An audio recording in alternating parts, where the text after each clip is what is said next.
안녕하세요.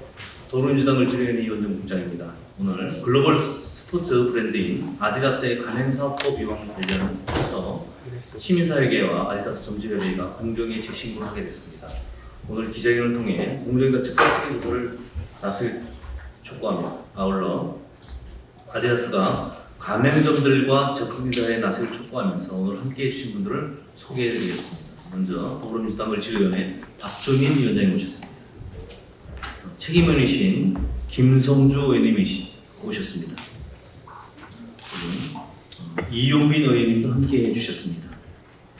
전국가맹점주협의회 정정열 자문위원장님 오셨습니다. 참여연대 민생희망본부 김주호 팀장님 오셨습니다.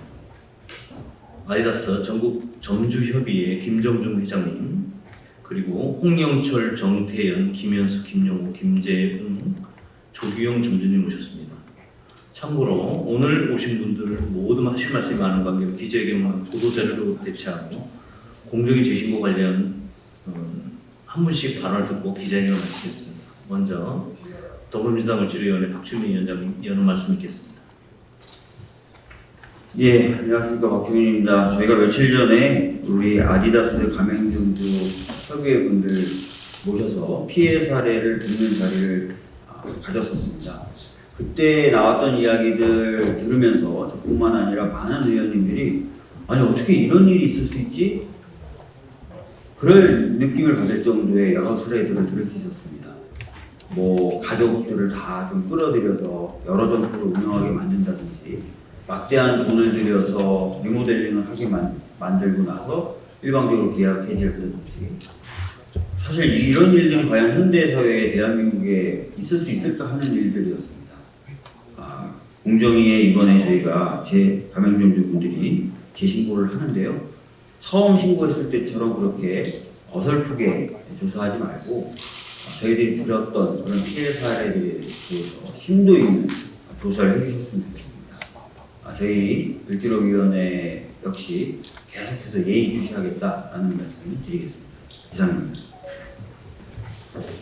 예, 지금 신고가 이제 재신고인데 이전에 한번 신고를 했었습니다.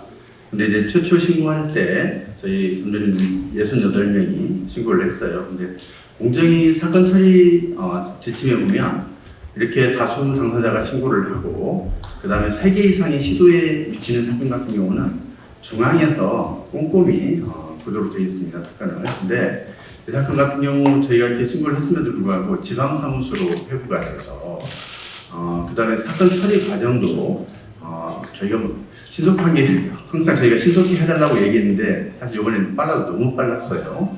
저희가 5월 2일 날 신고했는데 5월 12일 날 사실상 가맹사업이 아니라고 다른 대리점으로 회부를 해버리고 그 다음에 또 갑자기 특별한 상황 변화도 없었는데 5월 20일 날 다시 신고서가 접수됐다고 사건 번호가 부여돼서 왔습니다. 그래서 이번에는 정말로 제대로 하는 줄 알고 저희가 가서 의견 제시도 하겠다. 그다음에 추가 자료도 제출하겠다 했는데 다 받아들이지 않았어요. 그러고 나서 7월 3일에 심사 불기시 결정이 내려버렸습니다. 저희가 수많은 신고를 했지만 이런 경우는 처음이어서 점주님들은 대부분 이번 지난번 신고가 충분히 조사나 검토가 됐는지 의문을 갖게 돼서 이번 재신고에 나서게 됐습니다. 그 다음에 이제 핵심되는 쟁점 사안 중에 하나로 저희가 가맹사업법 위반으로 신고를 했는데 가맹사업에 크게 3가지 요건이 있습니다. 동일한 영어 표지하고 통제교육 지원, 그다음에 가맹금 요건인데 이 중에서 통제가 없다고 공정위는 가맹사업이 아니라는 취지로 위험성 처분을 했는데 저희가 이제 이 통제는 주된 부분에 대한 상당한 통제를 의미하는 거거든요, 일반적으로. 근데 우리 아디다스는 스포츠웨어 판매하는 브랜드입니다. 근데 여기 아디다스를 보면 실질적으로 주문 수량까지 하나씩 모든 거 주문 수량, 품목 모든 걸 통제하고 있습니다. 그리고 이게 본사가 강제 할당하는 대로 주문을 수정하지 않으면 발주 자체가 되지 않아요. 그 다음에 최초 이 상품을 기획하고 그 다음에 유통하는 단계 거의 모든 단계에서 철저히 본사가 관여하고 계획하고 점주님 의지보다는 본사 의지대로 주로 움직입니다.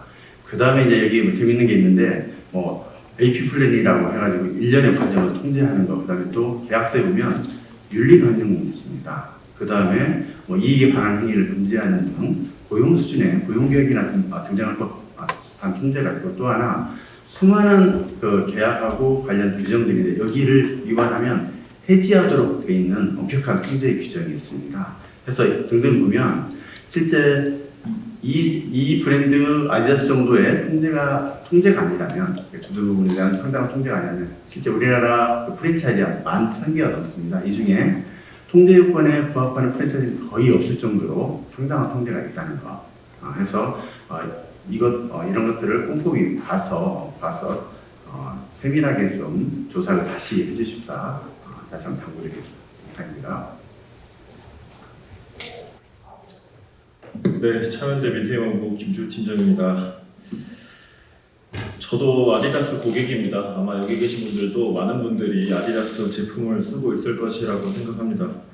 아디다스 홈페이지에 들어가면 아디다스가 원하는 인재상으로 콜라보레이션, 즉 동료들과의 협업을 얘기하고 있습니다. 근데 아디다스와 같은 물품을 제조하고 판매하고 유통하는 회사에서 현장에서 고객들을 직접 만나는 판매 대리점들이 동료가 아니면 도대체 누가 동료입니까? 아디다스도 이렇게도 말합니다. 우리는 스포츠를 통해 삶을 변화시킬 수 있다고 믿습니다라고요. 하지만 실제로는 가장 중요한 파트너들의 삶을 파괴하고 있습니다.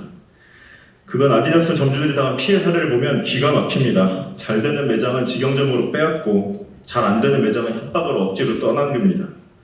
2억 원 상당의 신발을 주문했더니 3억 원어치를 밀어내고 수요가 거의 없는 사이즈의 신발 사이즈도 알려주지 않고 억지로 떠넘깁니다.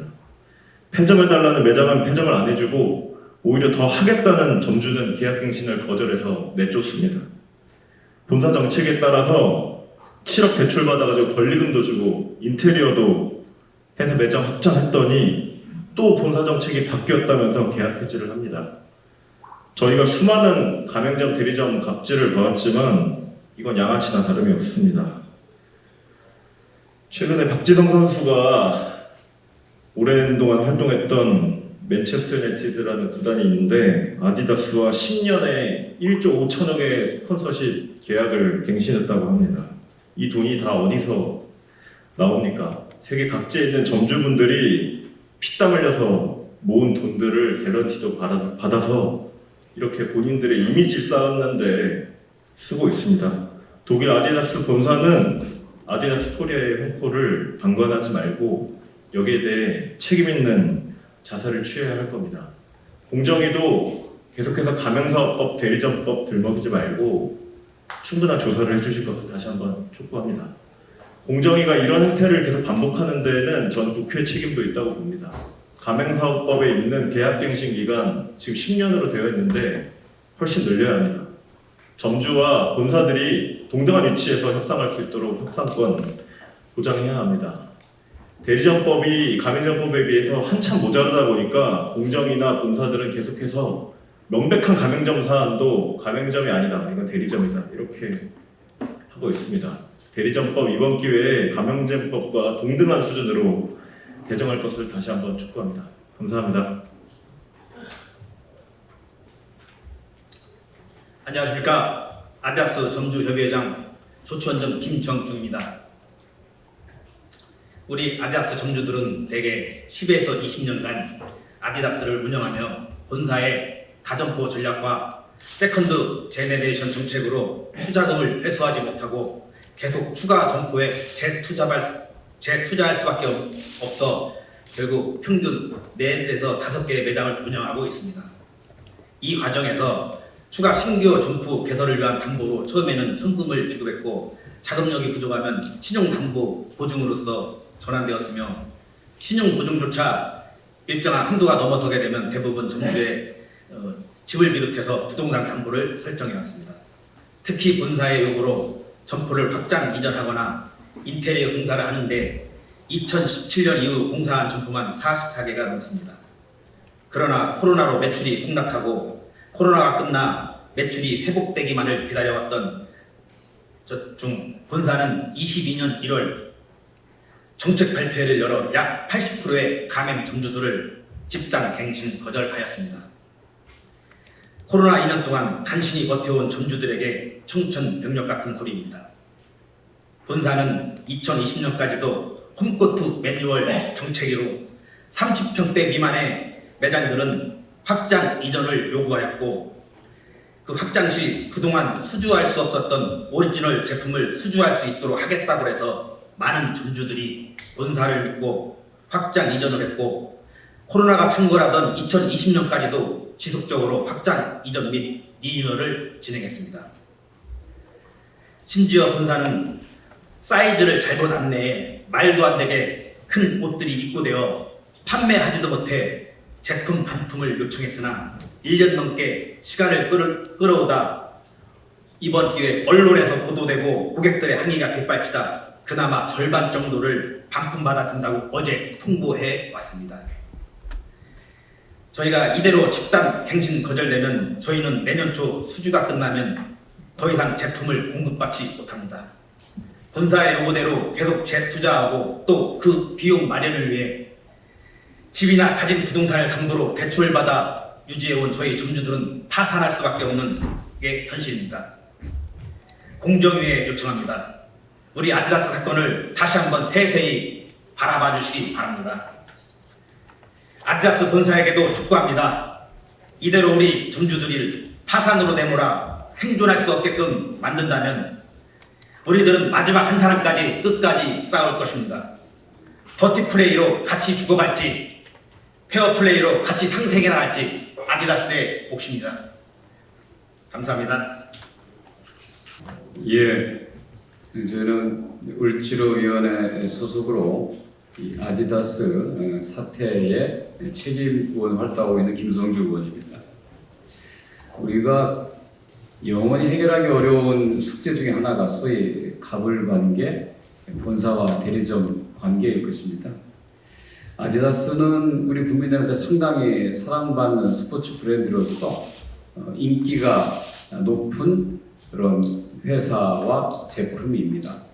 그러나 이런 곳에서도 이와 같은 명백한 행위가, 잘못된 행위가 벌어지고 있다고 하는 것을 아마 소비자인 국민들은 잘 몰랐을 것입니다.